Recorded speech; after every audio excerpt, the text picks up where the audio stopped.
hearty welcome to one and all. This is episode 163 of the Confessions of a Not So Dangerous Mind podcast. I'd like to thank you all for joining me on this Sunday evening here in New York. If you check out this episode on the YouTube channel but haven't done so already, please click like, subscribe, comment, share, turn on those notifications. Or if you end up catching this episode on the audio platforms such as Spotify or iTunes, same general rule applies. Click like, subscribe, share, turn on those notifications. So episode 163 will be the fourth entry into our ongoing series, Guilty Pleasure Movies. Today's Guilty Pleasure movie is a film that I actually really like, but at the same time, I have to admit that it is a guilty pleasure movie because, objectively speaking, it's not particularly good, but it is entertaining as fuck. And a much better movie, in my estimation, than the previous entry in this series, Hard to Kill with Steven Seagal. As much as I enjoy that movie, this movie is better. Entry number 4, Guilty Pleasure Movies, a Gen X standard. Craig R. Baxley's 1988 action thriller, Action Jackson, starring the late and positively great Carl Weathers in the title role. Now, I actually saw Action Jackson in theaters. It opened, I think it opened in February. It opened in February of 1988. And as luck would have it, 14-year-old me was visiting my dad's parents, Grandpa Nat and Grandma Irene, in Fort Lauderdale. And I saw the TV ads for the movie a lot. It was one of those that just kept running it again and again and again. Looked great. I was a fan. I'd already seen Predator, the Rocky series. I like Carl Weathers. Grandpa, can we see this movie? Okay. He had been a fan. He hadn't seen Predator, but he liked the Rocky movies. And I think he had seen a TV movie with Carl Weathers and Robert Urich. It was a kind of remake of The Defiant Ones. With, was that Sidney Poitier, and I want to say Tony Curtis. I might have that wrong. I know Sidney Poitier, but so Grandpa liked Carl Weathers. We went to the movie, and I wasn't focused on reviews. I didn't read any reviews before seeing the film. I thought it was slam bang, badass. 14-year-old me thought that the actresses looked spectacular. But if the movie was entertaining the whole way through, it never lagged. There really isn't much of a mystery. There's kind of they try to frame Sergeant Jackson or Action Jackson for a crime. It's a lot of shit blowing up real good. And you have terrific actors in smaller roles like Robert Davi, who's in the movie at the beginning, Bill Duke, who became a successful filmmaker and had worked with Carl in Predator the previous year. He played Mac in Predator, and here he's a captain. I think he's a police captain, not the chief. And he's a little bit of an antagonistic figure for good chunks of the film. Thomas F. Wilson, what's it to you, butthead? Hey, why don't you make like a tree and get out of here? Thomas F. Wilson famously played Biff in the Back to the Future trilogy. He has a kind of juicy role, and mostly for comedic effect in this film. So, Carl plays Jericho Jackson, a Detroit police officer who early in the film we realized he was lieutenant. He was approaching top brass, and he had an incident with a sexual predator that he roughed up maybe more than the law would say is in any way acceptable. So he ended up losing his lieutenant stripes. He's busted down to detective. He's not too happy about it because in his mind, took a deviant off the street and made the street safer. And if you have a problem with that, fuck you. And you, and you, and you. So the little bit of a dirty Harry, are you telling me how to do my job? Why don't you take a crack at it since you know how to do my job? There's a little bit of that aspect to it. Sergeant Jericho Jackson has a backstory that's so absurd, it adds to why this movie is a guilty pleasure. Like there's no scenario in which any of this takes place. He was a high school track star. Okay. We can accept that. High school track star ends up Detroit police officer. Okay. He went to Harvard. He got a law degree from Harvard. And Bill Duke, as a police captain in an early scene where he's kind of going over something with Carl's character, he points out the absurdity. He's like the eyes of the audience and the ears of the audience, like, what are you, fucking stupid? Just to hear Bill Duke say, high school track star, Harvard law degree. Frankly, if I had a Harvard law degree, I'd never have become a policeman. And if that isn't as salient a point as someone can make in a movie like this, you went to Harvard, you got a law degree. What are you doing here? What have you been doing here? We don't really get any understanding or explanation for that ridicularity. But in the world of the film, the father of the deviant sexual psychopath is played by the great Craig T. Nelson. This was just before the TV show Coach. He was still kind of on the rise. He had done Poltergeist 2 a couple of years before and Poltergeist 1. But he's a guy who was proficient at both comedy and drama, and we've seen him in other dramatic roles, Devil's Advocate with Pacino and Keanu. And he is very good as the big bad in this movie. And it's weird because he kind of has an axe to grind with Jericho Jackson, but you feel like he would just assume that he had bumped off his kid because his son is kind of embarrassing him because Craig T. Nelson's character is an automaker. He is like a multi-millionaire automaker. And so the two men are on a collision course. And we know just because it's Carl Weathers and we kind of see him, he almost has MMA level training, but so does Craig T. Nelson as the big bad, Peter Delaplane. So early in the movie, we meet the two female leads. And this is another area where I felt as if, well, not when I was 14 years old, but I feel as if the movie gets short shrift and should get more credit for what it tries to do with the female characters, because in a normal trashy 80s action film, and Sharon Stone, who plays Craig T. Nelson, Peter Delaplane, she plays Patrice Delaplane in this film. Sharon was on the rise. She was rising fast. She was in her late 20s at the time. And you can see she's more than just a sensationally attractive young woman. She is presented as someone who is smart, knows which end is up, didn't necessarily marry this asshole for his money. She's presented in a very favorable light, and Sharon really brings it. And this is one of those performances. I know that Paul Verhoeven, when he was preparing Total Recall, he had to, even if he didn't like the movie, I don't ever remember Verhoeven saying anything about Action Jackson. But some of Sharon's other work in the 80s is not really that good. She did an Alan Quatermain movie with the late Richard Chamberlain. That wasn't good. Her performance is not good, and the special effects in that film are so bad, it throws off whatever she was trying to accomplish there. But what she does in Action Jackson, she has a couple of scenes with Carl Weathers, and she engages him in such a way that she does not feel like a rote movie wife, or she's just here for eye candy. She engages with Carl as if they're in a different kind of movie. And that's something I picked up on when I was younger. But the movie really makes an attempt. And the character of Patrice Delaplane is a really good character. Not going to spoil it if you haven't seen it. And it doesn't go at all the way that you expect it to. So that's a very well done aspect of this film. Because I remember the movie came out, a lot of critics, New York Newsday, which didn't necessarily have an issue with sort of popcorn action films, they fucking hated it. I think it was John Anderson was the lead critic at the time, and he was a really good critic, but he fucking hated it. He gave it 1 star. He thought the film was atrocious. Oh, and when we left the movie with my grandfather and I was so fired up, I asked him if we could go back and see it again the next day. And Grandpa Nat, in his great manner, I guess he was about 75 at the time. Of course, he seemed older because I was so young. But I asked him if we could see it again the next day. He didn't exactly say no, but his answer was not the answer I was looking for.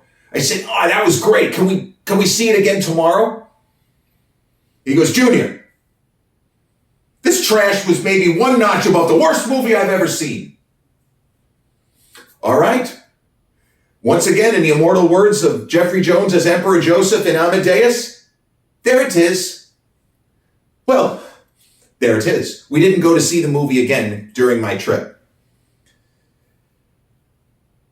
The story develops that the Sharon Stone character has some issues clearly with her husband. She's starting to struggle with certain things. She thinks he's corrupt. She wants to go to Sergeant Jackson. That's problematic. And then there's another character played by the late Denise Matthews, who went by the stage name Vanity. And she was enormously talented.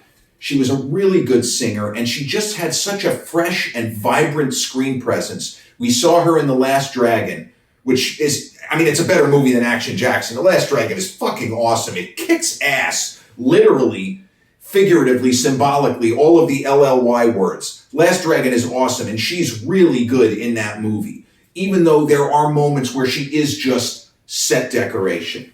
Try to do something different here in Action Jackson, where she almost ends up as a wedge character in between Peter Delaplane, Craig T. Nelson, and Jericho Jackson. But the contortions of plot put her in, Carl Weathers as Jericho Jackson, puts her in his path.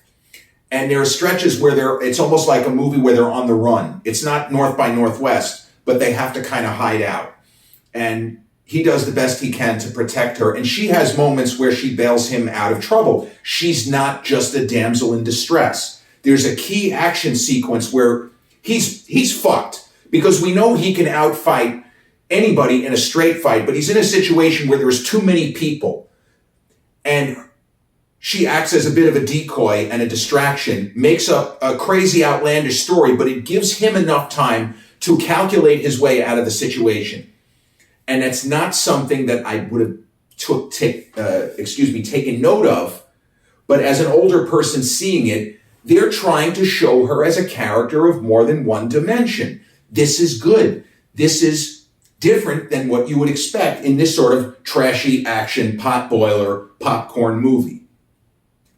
So needless to say, Action Jackson gets framed for a murder that we as the audience know that he didn't commit.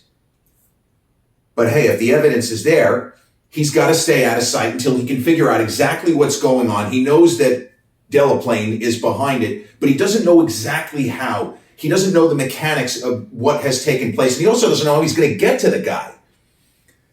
And this movie has a kind of callback and a setup for a payoff that I thought was one of the coolest things I had ever seen or heard. And now it's still pretty fucking cool, but it's really stupid. So there is a moment in the second half of the film where Craig T. Nelson has the drop on Carl. Delaplane has the drop on Jackson.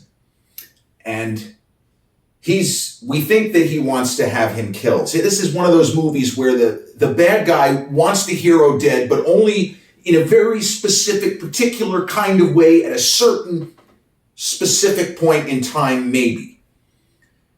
There's any number of times where if he wanted him dead, boom, dead. But he doesn't want him dead. It's almost like the James Bond villain, where the villain gives you enough explanation and contortions as to why I can't kill you at this minute, but I'll kill you in 2 minutes, and then 30 seconds later, the hero, Bond escapes. So there's a moment in this movie, Carl's fucked. Jackson's fucked. And Craig T. Nelson pretty much says au revoir. And Action Jackson says, you know what, Delaplane, one of these days you're going to really piss me off. And Craig T. Nelson, a great actor moment, smiles and just goes like that, as if to say, okay, good luck with that. Good luck. Jackson fights his way and thinks his way out of a number of crazy situations, which in the world of the film, or at least there's a level of believability above hard to kill, even though some of the explosions, well, this wouldn't happen this way. This is ridiculous. And there's an interesting character played by, what's his name, Otto? Oh, Mr. Ed, I'm sorry. An actor who I had already been a fan of by the name of Prince Hughes. He was on an HBO TV show in the 80s. I think it was 80s and into the early 90s called First and 10. It was a story about a fictitious football league competitive with the NFL. It kind of loosely based on the USFL, I guess. And it starred O.J. Simpson, among others. And Prince Hughes played one of the principal characters, and I thought he was dynamite on that show. Delivering his lines in a believable way. His character was funny. He was like a big offensive tackle who was constantly struggling with his weight. They're threatening to cut him. You got to lose weight. And then people who wanted him cut so they could get off the taxi squad, giving him free passes to a buffet. It was a great character and a terrific number of seasons worth of performances from Prince Hughes. So in this movie, he plays a character who starts off as antagonistic towards Action Jackson. And then when the character of Sydney, that is the character played by Vanity or Denise Matthews, when she's in trouble, he actually comes to Jackson's aid. And it's in a surprising way without explaining why. We know why he's doing it. And there is a fantastic action sequence with the two guys running away from a series of explosions. And the filmmaker, Craig Baxley, had been a stuntman. And I feel like he had a better idea how to stage certain things where it might not be safe for the principal actors. We probably should have stuntmen here. But there's this moment with a series of explosions where Carl Weathers and Prince Hughes, the actors, are running towards the cameras probably, more than one, with explosions going off. And it looks real. It looks like Prince and Carl are ducking and dodging the blasts. And it's very well shot and orchestrated. It does not look fake at all. You watch the movie and you watch that scene, it looks real. And it appears to be that the director knew exactly how to shoot it from his experience as a stuntman. We can do this. You're not going to be in danger. Trust me. And it works really well the course of the film. Now, the moment I mentioned about where Delaplane and Action Jackson have this exchange, one of these days you're going to really piss me off. The movie kind of climaxes. Oh, and I should point out something that is really ridiculous in this film. There's a character that doesn't exist for almost the entire movie. And then suddenly he shows up and he gives you a whole bunch of exposition with about 20 minutes to go, as if in case the audience is lost. And I don't think that there's anything that complicated. But he basically does Basil exposition from Austin Powers and pretty much brings everybody up to speed. Here's what happened. Here's what Delaplane's going to do. Here's what we need you to do, Sergeant. Good luck. And I remember I think it was Roger Ebert, he said that the script is really not that great because they introduce a character with 15 minutes left to explain what's happening. I don't think that character's explanation was needed. I knew exactly what was happening. The film kind of lays it out pretty well, but it all kind of climaxes at a party with a lot of like wealthy donors. You know, there's a little bit of political implications without this movie being in any way about politics. But the idea of an auto industry magnate like Peter Delaplane, he's going to have powerful friends. There are going to be fundraisers at his mansion, and there's going to be a lot of glad handing and make sure that the champagne is chilled and all this kind of nonsense, but important to these kinds of characters. And if this were real, it would be very important. You're having important people to your house. Make sure the bubbly is chilled. Like, let's not be fucking around here. The character of Sydney is more or less kidnapped. She is taken to kind of guarantee that Action Jackson will come out of hiding at this particular point. Now, here's a story that I have to back up and talk about something. The difference in the mindset of a kid who, how am I going to say this? He may be of age, he may be going through puberty, and his voice has changed. So he may have a better idea about sex and related matters. But there are light bulbs that aren't going to go off necessarily automatically, especially for an awkward neurodivergent kid such as myself, who even at age 14 didn't really have any kind of social existence, didn't think he was going to have any kind of social existence. So there are references that other people in my age bracket no doubt would have gotten and laughed or understood, or, oh, I know what he's talking about. Well, there's a moment in this film. Vanity, as I say, in the movie, her character Sydney is a lounge singer. She works at one of Delaplane's nightclubs, and that's how they kind of had gotten together. So she sings a fantastic nightclub number just to him. The club is completely empty. And she sings this really sultry, hot nightclub number. I think the song is called Faraway Eyes. She sings it. She looks great. The vocals are really solid. And Craig T. Nelson as Peter Delaplane is sitting there with, I'm not sure if it's a smirk, but he's sitting there with kind of a knowing smile on his face as she sings this song. And she finishes the song, and she gives him a little bit of a smile and a sideways look, and she says, because he hasn't moved.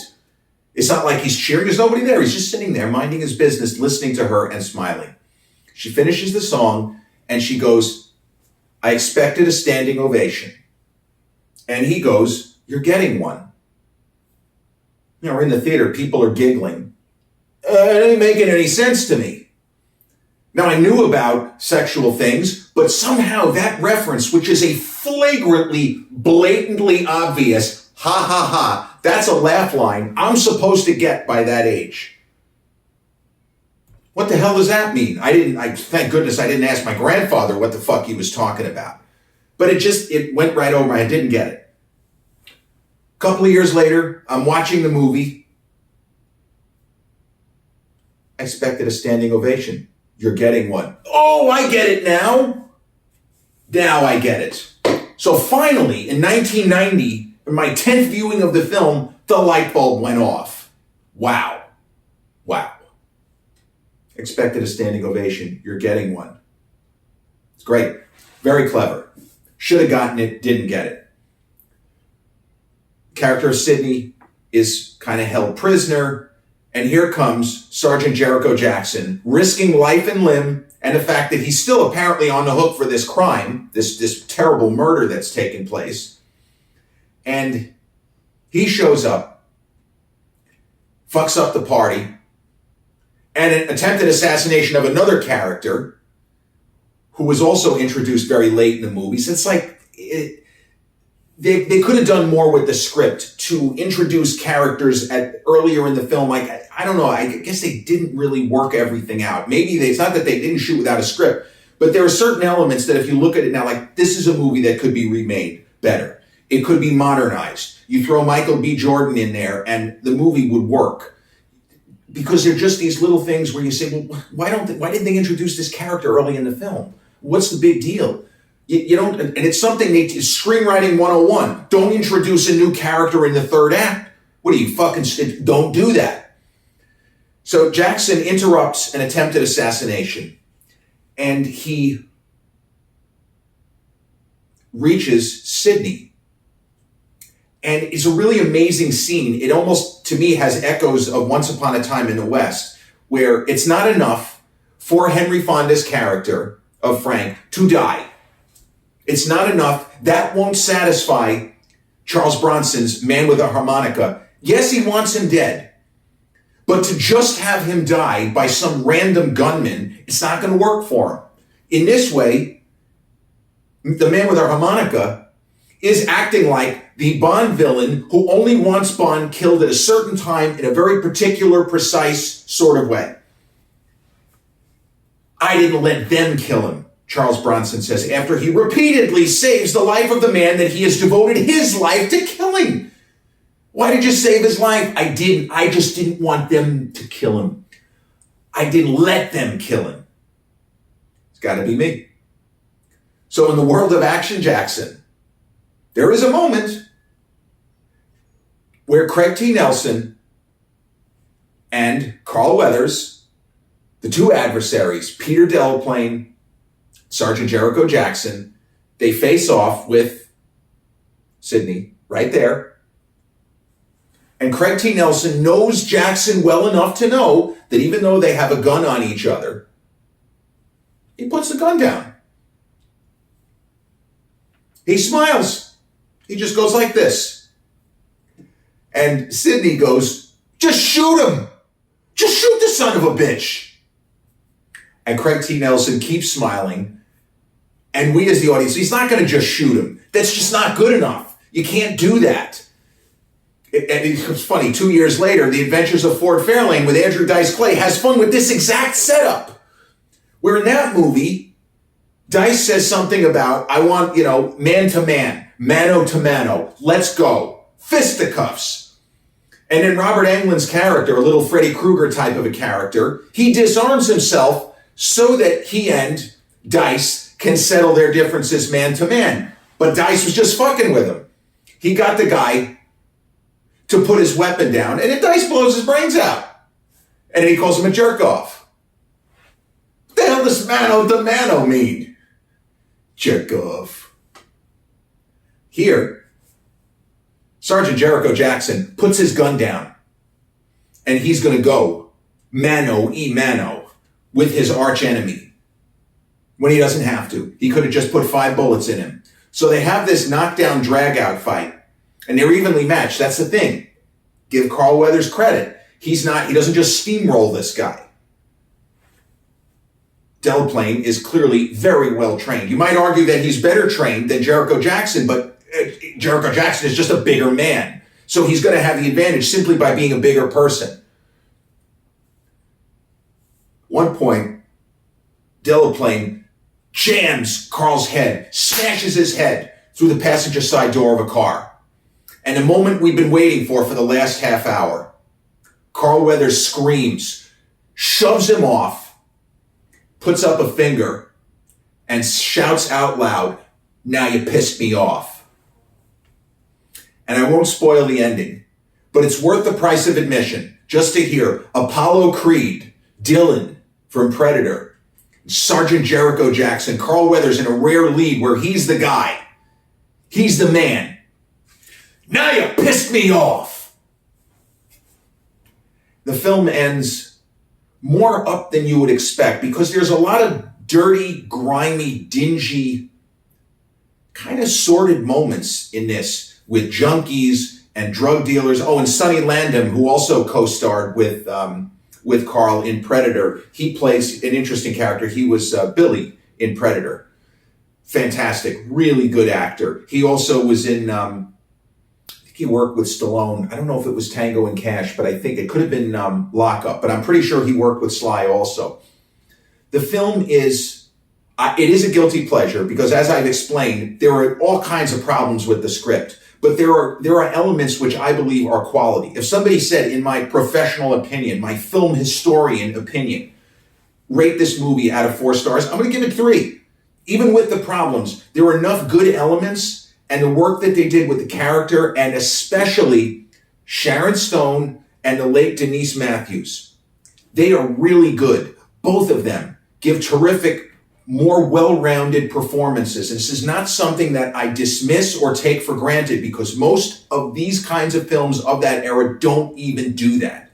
They don't even give you a hint of more than one dimensions. For example, Stallone in Cobra, the Brigitte Nielsen character, Ingrid Knudsen, there's nothing to her other than, hey, maybe I can seduce Sylvester Stallone so the audience knows he isn't gay. It's literally what she's doing in the story. This movie tries, and Carl is fucking great. It's as if he knows he's not going to get that many more opportunities to play leads and to play this kind of tough but humble character who actually has a heart of gold. This is not Dirty Harry. There's moments where he acts like Dirty Harry, but this is a decent human being. And we don't know what has happened to him in life to make him the way that he is, but his moral center is there. And this is something that Carl gets across very, very strongly. He's not a conflicted anti-hero. He is a conventional movie protagonist doing conventional movie protagonist things. And I do wish that Carl had had the opportunity to play more leads for sure. But he really brings it. He's great. And from what I was just looking at, the film, 19% on Rotten Tomatoes. I had to point that out. I'm sorry I waited so long. Any movie in the teens, is guilty pleasure. When the critics trash it, it means that we might enjoy it. And the viewer score is fairly high, but it's cinematic junk food. I can be honest about that. It's okay. I mean, Hard to Kill has better ratings than 19%. And Armed and Dangerous, one of my other guilty pleasure movies, is way higher than that. They're all absurd. But Action Jackson, what I was about to say was it's currently streaming on the Tubi app, which is a free app. You do have to watch some ads, but they're not excessive. And I'm not sure if Tubi has an ad-free, like where if you pay $2 a month, you get no ads. That I don't know. But it is a free app. And if you have not seen Action Jackson, you can watch it on that in an uncut format. And it's worth seeing. Carl looks great. One thing that Grandpa said, he said, did he used to be an athlete? Now, back then, it wasn't common knowledge that Carl had been a football player, that he kind of had a cup of coffee with the Oakland Raiders. But Grandpa just couldn't believe the shape he was in. He looked even more impressive to him than he had in the Rocky movies. He says, man, that guy, what a build that guy has. Fantastic. And he liked the performance. He just thought the film was fucking disastrously bad. He wasn't really the target audience. I was. Now, if you take somebody 18, 20, watch the movie now for the first time, maybe they'll say, oh, it's kind of dated. I didn't get a lot of the references. But I feel like because the action sequences are so well shot and edited, I think the film still works. And I almost guarantee if you like action, you like gunplay, shit blowing up, and some pretty cool fight scenes, you will like Action Jackson. Directed by Craig R. Baxley, starring Carl Weathers, Vanity, Sharon Stone, Craig T. Nelson, Prince Hughes, and Robert Davi. The fourth entry in our ongoing series, Guilty Pleasure Movies. This has been episode 163 of the Confessions of a Not So Dangerous Mind podcast. I'd like to thank you all for joining me on this Sunday evening here in New York. If you caught this episode on the YouTube channel, haven't done so already, please click like, subscribe, comment, share, turn on those notifications. Or if you catch this episode on the audio platforms such as Spotify or iTunes, same general rule applies. Click like, subscribe, share, and turn on those notifications. I'll be back with episode 164 real soon. Till then,